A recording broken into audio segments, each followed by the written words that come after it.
அல்ஹம்துலில்லாஹ். கனிமிகு சகோதரர்களே, சகோதரிகளே, 5 விடயங்களை தூங்குகின்ற நேரத்தில் எங்களுக்கும் எங்களுடைய பிள்ளைகளுக்கும் நினைவுபடுத்துவதில் மறந்து விடாதீர்கள். நிச்சயமாக அல்லாஹு தஆலா அதில் நிச்சயம் பரக்கத் செய்வான். சஹாபாக்கள், நபிமார்கள் அதன் மூலம் அவர்களுடைய வாழ்க்கையில் அனுபவித்த இம்மை மறுமை பரக்கத்துக்களை அல்லாஹு தஆலா எங்களுக்கும் தருவான். தூங்குகின்ற நேரத்தில் இதை தவறவிடக் கூடாது. பிள்ளைகளையும் இதிலிருந்து விலகிச் செல்ல விட்டு விடாதீர்கள், நினைவுபடுத்துங்கள். முதலாவது ஓர் அம்சம், அல்லாஹ் எங்களை விரும்பக்கூடிய ஒரு சூழல் உருவாகும் எங்கள் பிள்ளைகளையும். இரண்டாவது விடயம், மலக்குமார்களுடைய பிரார்த்தனை கிடைக்கும். மூன்றாவது ஓர் அம்சம், ஷைத்தான் எங்களை விட்டு விரண்டோடுவான். நான்காவது விடயம், அல் குர்ஆனை ஓதுதல் மனதுக்கு விருப்பமான ஒரு செயலாக மாறும். ஐந்தாவது ஓர் அம்சம், எங்கள் தவறுகளை ஏற்றுக்கொண்டு திருந்த வேண்டும் என்கிற மனோநிலை நிச்சயமாக வரும். தூக்கத்தில் இந்த 5ஐயும் தவறவிடக் கூடாது. முதலாவது அம்சத்தை பொறுத்தவரைக்கும், அதாவது அல்லாஹ் எங்களை விரும்புதலை பொறுத்தவரைக்கும் ஸல்லல்லாஹு அலைஹி வஸல்லம் அவர்கள் சொன்னார்கள், இன்னல்லாஹ வித்ர், அல்லாஹ் ஒற்றையானவன்.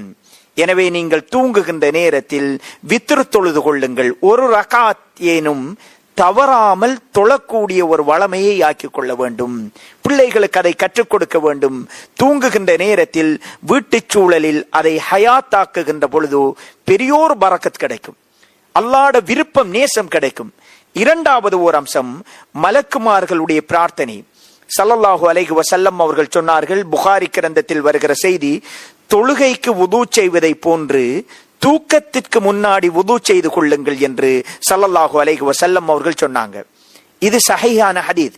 இன்னொரு ஹதீஸ் இருக்கிறது, இதே மாதிரியான ஒரு ஹதீஸ் சில விமர்சனங்கள் இருக்கின்றன. அதை சில அறிஞர்கள் பலவீனப்படுத்துகிறார்கள். ஒரு தகவலுக்காக சொல்கிறோம். ஸல்லல்லாஹு அலைஹி வஸல்லம் அவர்கள் சொன்னதாக அந்த செய்தி வருகிறது, வுது செய்து கொண்டு ஒருவர் தூங்குகின்ற நேரத்தில் மலக்குமார்கள் அவர் தலைமாட்டில் உட்கார்ந்து கொண்டு அவர் சாய்கிற நேரத்திலும் திரும்புகின்ற நேரத்திலும் அவருக்காக பாவ மன்னிப்பு கேட்டுக்கொண்டே இருப்பார்கள், பிரார்த்தித்துக் கொண்டே இருப்பார்கள் என்கிற செய்தி வருகிறது. மூன்றாவது ஒரு அம்சம் சகோதரர்களே, ஷைத்தான் எங்களை விட்டு விரண்டோடுவான். உண்மையில் ஆயத்துல் குர்சி எங்களுக்கு தெரியும் அதனுடைய சக்தி.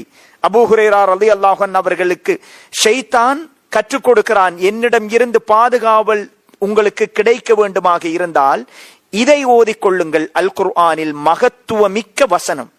எனவே தூங்குகின்ற நேரத்தில் இதை தவறவிடவே கூடாது. ஆயத்துல் குர்சியை நாங்களும் ஓதணும், எங்கட பிள்ளைகளுக்கும் கற்றுக் கொடுக்க வேண்டும். நான்காவது ஒரு விடயம், அல் குர்ஆன் ஓதுதல் என்பது விருப்பமாகும். ஒரு விடயத்தை தொடர்ந்து திரும்ப திரும்ப செய்கிற நேரத்தில் விருப்பம் வரும். பாவமான விஷயங்களே தொடர்ந்து செய்கிற பொழுது இன்பமாக இருக்கிறது. ஒரு நன்மையான விஷயம் அல் குர்ஆனை ஓதுதல் எவ்வளவு மனதுக்கு விருப்பமான ஒரு செயலாக அல்லாஹு தஆலா மாற்றுவான். தூங்குகின்ற நேரத்துல போனோட மணித்தியால கணக்கு செலவழிக்கிறோம். நாங்களும் தான், எங்கட பிள்ளைகளும் தான். ஒரு நிமிடம், 2 நிமிடம், ஒரு நாளைக்கு ஒரு பக்கம் அல்லது 10 வசனங்கள் என்று வளமையாக்கி கொண்டால் இன்ஷா அல்லாஹ் அல்லாஹு தஆலா மனதுக்கு விருப்பமான ஒரு செயலாக அல் குர்ஆன் ஓதுதலை மாற்றுவான். ஐந்தாவது ஓர் அம்சம், நாங்க எங்களை சுய பரிசோதனை செய்து கொள்ளணும். காலையில் எழும்பியது முதல் தூங்குகின்ற இந்த நிமிடம் வரைக்கும் நாம் செய்த தவறுகள் என்ன, நாம் செய்த பாவங்கள் என்ன என்று எங்களை நாங்களே சரி செய்து கொள்வதற்கான ஒரு விடயமாக எங்களுடைய படுக்கை அறையை, தூங்குகின்ற தலையணையில் தலையை வைத்தவுடன் அதை நாங்கள் மீண்டும் மீண்டும் பயிற்சிக்கு கொண்டு வருகிற நேரத்தில் நிச்சயமாக ஒரு மிகப்பெரிய ஒரு மாற்றம் ஏற்படும். இந்த 5 விடயங்களையும் மறந்துவிடக் கூடாது. பிள்ளைகளுக்கும் கற்றுக் கொடுக்க வேண்டும். நாங்களும் எங்களுடைய வாழ்நாளில் இதை எடுத்து நடக்க வேண்டும். நிச்சயமாக நபிமார்கள், சஹாபாக்கள் இந்த வழிமுறையில் வாழ்ந்திருக்கிறார்கள். அல்லாஹு தஆலா நம் அனைவருக்கும் தௌஃபீக் செய்தருள்வானாக. வஸ்ஸலாமு அலைக்கும் வரஹ்மத்துல்லாஹி வபரகாத்துஹு.